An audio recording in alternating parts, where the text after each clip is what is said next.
The Packers, by the way, are 7-point favorites at the Giants. Jameis Winston will get the call for the G-Men. We'll get to your phone calls coming up, 877-3DP Show. We bring in Jason Garrett, NBC Football Night in America studio analyst, and you can see him on Football Night in America at 7 Eastern with the crew as they get ready for the Lions and the Eagles. Kickoff will be 8:20 Eastern. Help me understand this from a coaching perspective, because I saw where Brian Daboll was being blamed a little bit for Jackson Dart's reckless play and being in concussion protocol or looked at for concussions, being in the blue tent 4 times through 7 games is not an accident. So what role, does the coach play in how a player plays, particularly your quarterback?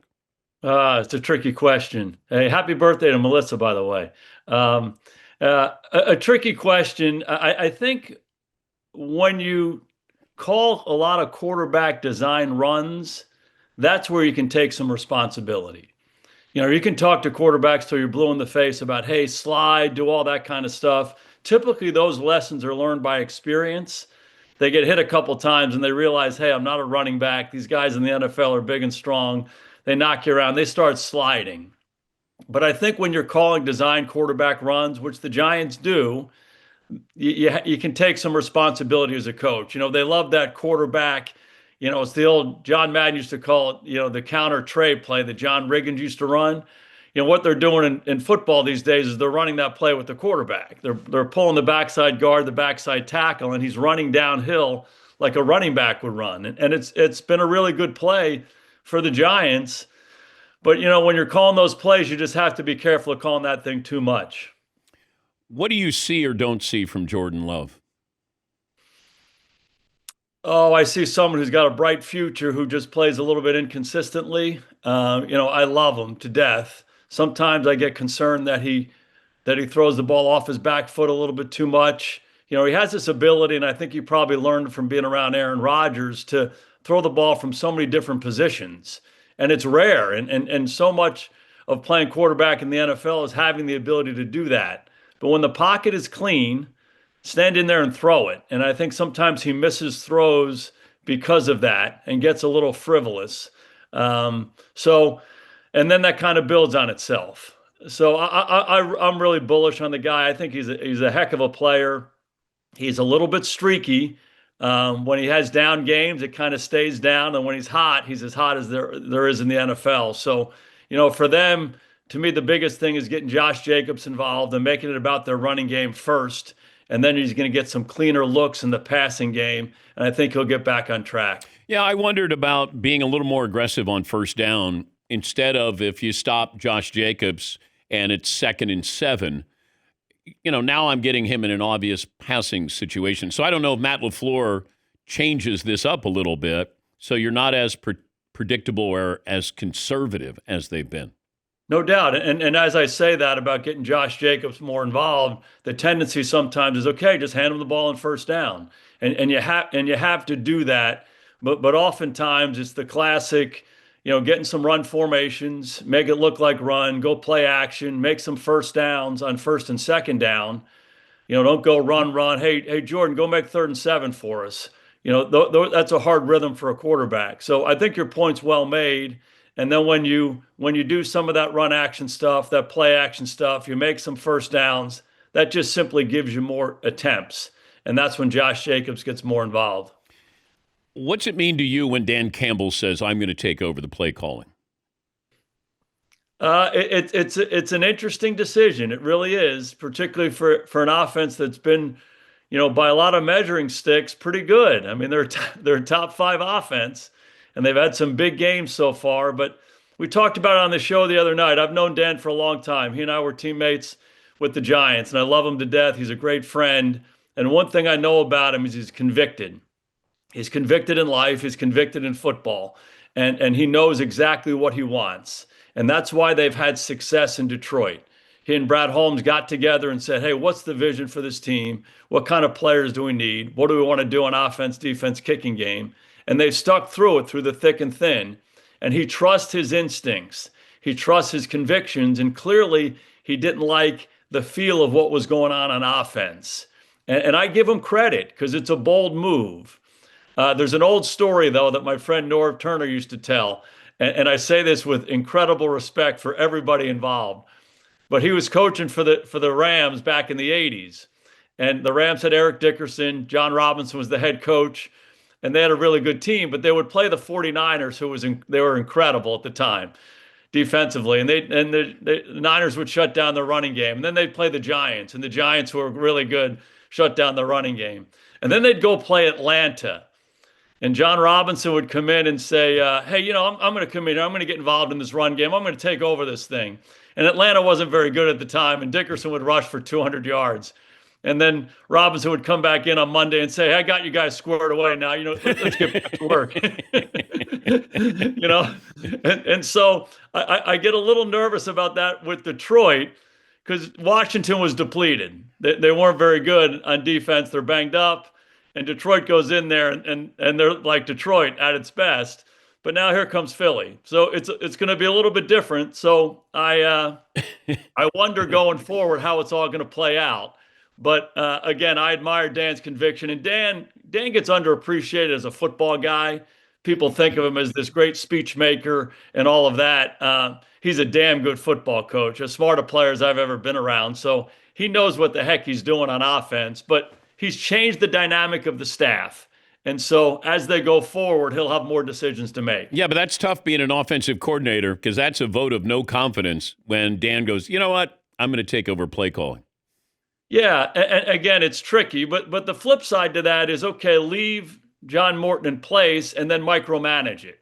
You don't like what you're getting, so you're in the meetings more and you're micromanaging it more. Why don't we do this? And then during the game, you're in the guy's ear, and all of a sudden he loses his rhythm as well. So, it can go back and forth. That's a delicate balance when you're doing it that way. So Dan was bold, like he always is, and said, I'm taking over it. But we just got to watch that thing going forward as they play better defenses.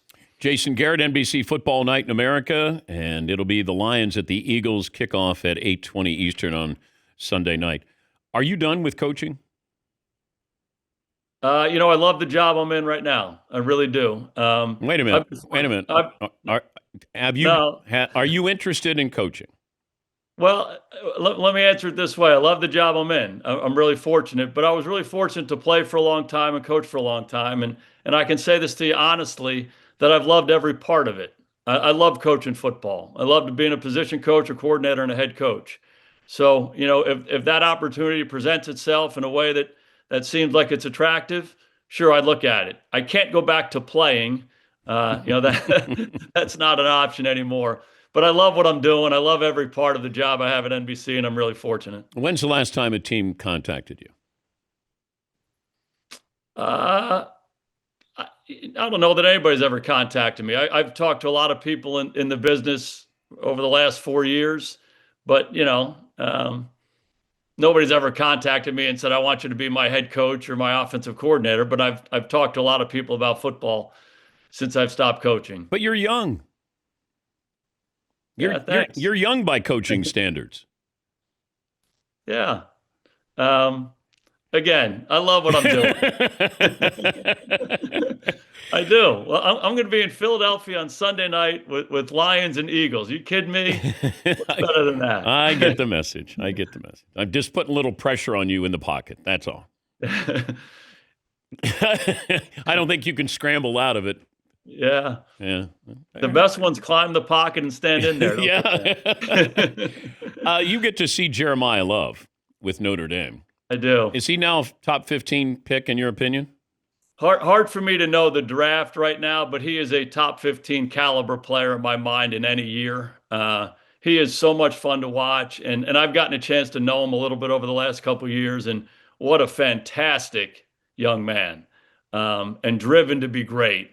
And unselfish. He's got Jadarian Price, and these guys encourage each other. It's like this incredible tandem of running backs that Notre Dame has. But when you watch football, Dan, I always say this: the identity of a team, the identity of a player, for me, can be defined by the most expert person and the least expert person watching the same thing and drawing the same conclusion.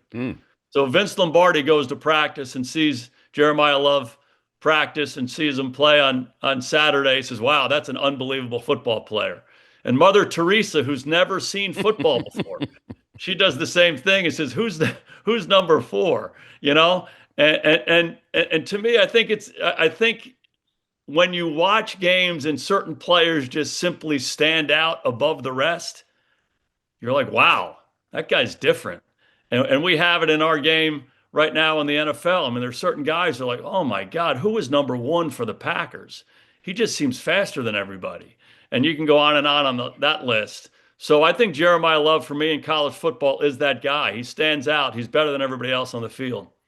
You were in Dallas. You got there in, I think, 1992? I did. So the Herschel Walker trade was 1989. Yes. What was the sense when you got there of that trade and really the building blocks for winning a couple of Super Bowls? Well, I think it was critical. I think everybody recognized that at the time. And, not only did they get all the picks, but they got the players and they traded the players for more picks. And, there would always be these articles about, okay, what are the results of the Herschel Walker trade? And I can't remember off the top of my head, but ended up being Russell Maryland and Emmitt Smith and Tony Tolbert. And you go on and on and on about the guys that were taken as a result of that trade, who are the cornerstone players on those championship teams. And, so it really was the foundation of everything. And, Jimmy used to say this, that he said that, I had no real expertise over everybody else in evaluating players, which I think he was being modest, because I think he does. But he just had a lot of picks, and they picked all these guys, and they ended up being the building blocks of some amazing teams. And so it was really significant. I do think people recognized it at the time. You played the position, coached the position, but at what point do you realize that you need to move on from a quarterback? Yeah, I know the money factor is big in this, but I don't know what Jacksonville has with Trevor Lawrence. I don't know what Miami has with Tua. I don't know what Arizona has with Kyler. Now, they're all getting paid, but at some point, there's diminishing returns there. So as a coach, when do you know that this guy is not going to give us maybe the best chance to win? Well, it's a great question. I think it's a pertinent question for this time in football, because as you talk about those guys, we also talk about Sam Darnold and Daniel Jones and some of these other guys who were kicked to the curb by their organizations, and now they're thriving somewhere else. So I think teams are probably a little concerned about doing that again and having their guy who they've invested so much in go somewhere else and have success. To me, as we all know, it's a cliche to say it, football is the ultimate team sport. Nobody's fate is more determined by that than the quarterback. So the quarterback needs a supporting cast. He needs linemen. He needs playmakers. He needs a runner. He needs a defense. He needs coaching, all of that. And oftentimes these guys who get picked high go to bad places where none of those things are in place, and they don't know how to play yet. And so you have a double whammy there, and that they're not ready, and they're certainly not ready in this environment that they're playing in. So one of the things that's a factor for all these things is when they have so much adversity and they're part of all the losing, the question is, can they ever survive in that place? Do they need to go somewhere else to reinvent themselves? And I think that's what happens to a lot of these guys. If they stay there, even if the environment gets better, there are too many scars. And sometimes they need to wipe the whiteboard clean and start anew. So for all those guys that you're talking about, they're not necessarily in great environments. In Miami, in Jacksonville, in Arizona, the teams around them have not been that good. And I've seen it happen with players who are the best that ever walk at that position. Troy Aikman, at the end of his career, he probably was a better player than he was when we were winning Super Bowls, right? But the supporting cast was diminished. And you can look at, you pick the guy, Dan Marino, so many others who were elite, best of all time guys. When the supporting cast got worse, harder for them to have success. So if that's the case for them, it certainly is the case for some of these guys. I do think at some point you have to use your football expertise and your gut to say, hey, I'm sticking with them or I'm moving on.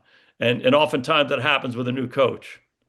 Good to talk to you. Safe travels to Philadelphia. Play nice there. Yeah. Always enjoy it. Thank you, bud. That's Jason Garrett, Football Night in America. Yeah, it just dawned on me that he probably still wants to coach.